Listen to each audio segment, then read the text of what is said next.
Хранить документы в неизменном виде без специального сканера и компьютера невозможно. Как это сделать правильно, рассказали архивисты из разных регионов страны, которые приехали в Чебоксары поделиться опытом цифровой трансформации. Самые большие глобальные проекты, в том числе совместные с архивистами Чувашской Республики, конкретно с Государственным историческим архивом Чувашской Республики, я думаю, еще впереди, потому что у нас очень большие планы именно в плане цифровизации, оцифровки. Я знаю, что и мы сегодня видим, какие очень хорошие материально-техническая база у архива. За 80 лет работы сотрудники архивов смогли создать высокотехнологичный комплекс. Анатолию Выкину сейчас 75 лет, 30 из которых он посвятил работе в Государственном историческом архиве Чувашии. Это вся история там.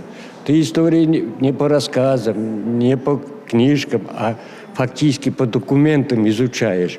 Вот это очень важно. И анализировать можно, сравнить сегодняшней жизнью можно сравнить. Это удивительная работа, удивительная.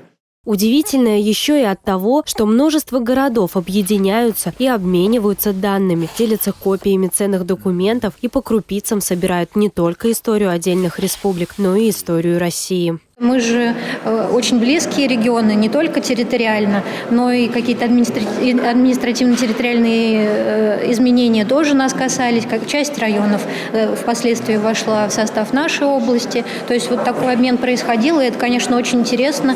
На конференции были затронуты актуальные вопросы развития архивной отрасли, автоматизации учета документов, предоставления информации в удаленном доступе и многие другие темы непростого архивного дела. Екатерина Никитко, Регина Кубайкина, Юрий Марков, Республика.